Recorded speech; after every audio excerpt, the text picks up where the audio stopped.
सुबह से रेखा 3 बार हलवा बनाकर देख चुकी थी, पर हलवा फिर भी परफेक्ट नहीं बन रहा था। रेखा गुस्से से झुंझला गई।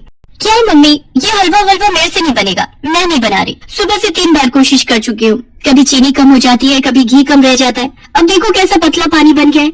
रेखा, पिछले 1 हफ्ते से तुझे सिखा रही हूँ, पर जब भी सामग्री नापने लगती हो तेरा ध्यान पता नहीं कहाँ चला जाता है। सोशल मीडिया में देखकर भी तू नहीं सीख पाई। अब तो लगता है कि तू शादी होकर जाए तो हलवा किसी जादू से बन जाए, वरना तेरी सास तो मुझे ही ताने सुनाएगी कि बेटी को कुछ सिखा कर नहीं भेजा। मम्मी, काश तुम्हारी बात सच हो जाए और मुझे कोई ऐसी तरकीब मिल जाए कि जादू से हलवा बन जाए।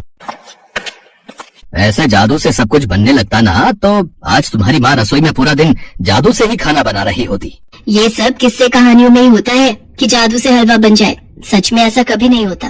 पर रेखा के मन में ये बात घर कर गई। 15 दिन बाद उसकी शादी थी और उसकी सास ने पहले ही कह दिया था कि उनके यहाँ नई बहू के हाथ से सबसे पहले हलवा ही बनवाते हैं।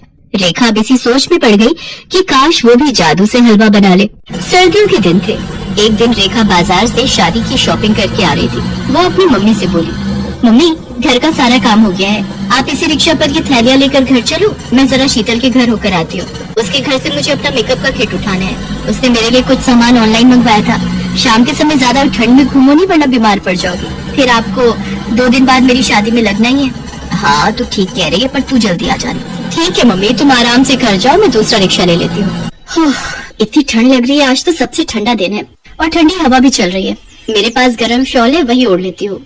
रेखा शॉल निकालकर ओढ़ने लगती है कि तभी उसकी नजर सामने पेड़ के नीचे ठंड से ठिठुरती हुई एक बूढ़ी औरत पर पड़ जाती है। आसपास लोग गुजर रहे थे, पर कोई भी उस बूढ़ी औरत की तरफ नहीं देख रहा था। रेखा उस बूढ़ी औरत के पास जाती है।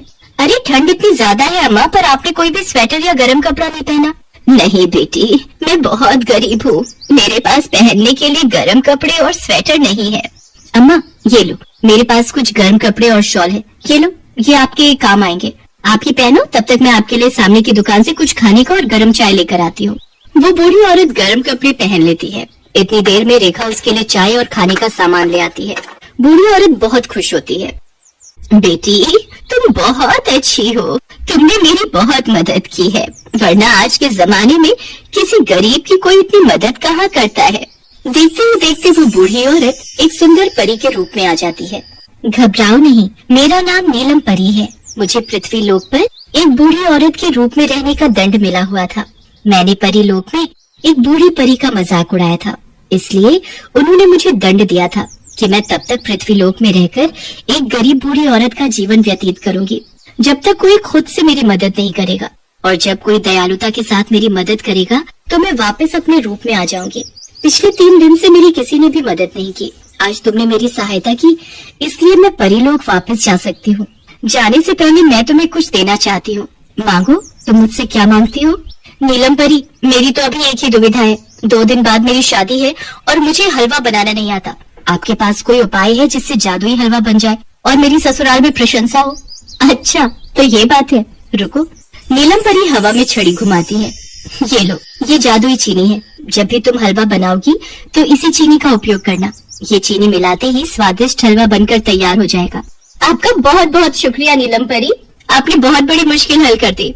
नीलम परी से चीनी लेकर रेखा घर जाती है और चुपचाप उस चीनी की पोटली को अपनी अटैची में रख लेती है। 2 दिन बाद धूमधाम से रेखा की शादी विनय नाम के लड़के से हो जाती है। देखो रेखा बहू, तुम्हारी जेठानी वर्षा ने पहली बार बहुत ही स्वादिष्ट हलवा बनाया था। तब वर्षा ने हम सबका दिल जीत लिया था। आज तुम्हें भी सब मेहमानों के लिए स्वादिष्ट हलवा बनाना है। नीलम परी की दी हुई चीनी से हलवा बना लेती हूँ। जादुई हलवा खाकर ये सब मेरी तारीफों के पुल बांध देंगे। और ऐसा ही हुआ। रेखा ने नीलम परी की दी हुई चीनी जैसे ही मिलाई, हलवा तैयार हो गया। हलवा खाकर सबने रेखा की बहुत तारीफ की। आखिर जादुई हलवा बना ही बहुत स्वादिष्ट था। रेखा की तारीफें सुनते थे उसकी जेठानी जल भुन रही थी। सुनो जी, हलवा तो हमारी छोटी बहू ने बड़ी बहू से भी ज्यादा बढ़िया बनाया है। अब बहू को शगुन के रुपए देने चाहिए।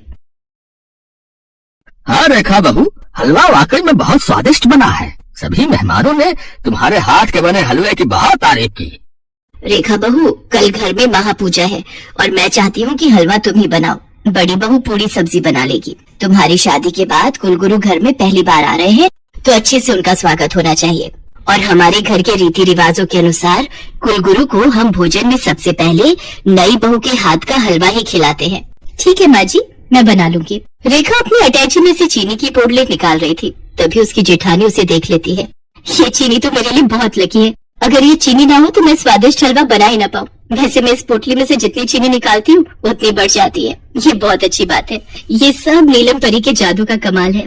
अच्छा तो ये बात है, ये रेखा हलवे में इस चीनी का इस्तेमाल करती है, वरना इसका हलवा इतना स्वादिष्ट हो ही नहीं सकता। मैं भी देखती हूँ अब ये कल हलवा कैसे बनाती है। अगले दिन रेखा पूजा के लिए हलवा बनाने लगती है, पर जैसे ही वो अटैची देखती है चीनी की पोटली गायब थी। वो परेशान हो जाती है। रेखा रोने लगती है। उसे कुछ समझ नहीं आ रहा था, पर उसे हलवा बनाना भी जरूरी था क्योंकि उसकी सास उसे बार बार आवाज लगा रही थी। रेखा को हलवा बनाने की आदत पड़ गई थी। वो अपनी समझ से सारी सामग्री डालकर हलवा बनाती है। कुलगुरु हलवे की बहुत तारीफ करते हैं। ये देखकर रेखा अचंभित हो जाती है। मैंने तो इस बार हलवे में नीलम परी की दी हुई चीनी डाली ही नहीं थी, फिर भी मेरे हाथ का हलवा इतना स्वादिष्ट बना था। ये कैसे हो सकता है? मैंने तो चीनी की पोटली छुपा दी थी, फिर रेखा ने हलवा पहले जैसा स्वादिष्ट कैसे बना लिया? तभी रेखा के सामने नीलम परी प्रकट होती है। रेखा, चिंता करने की कोई बात नहीं है।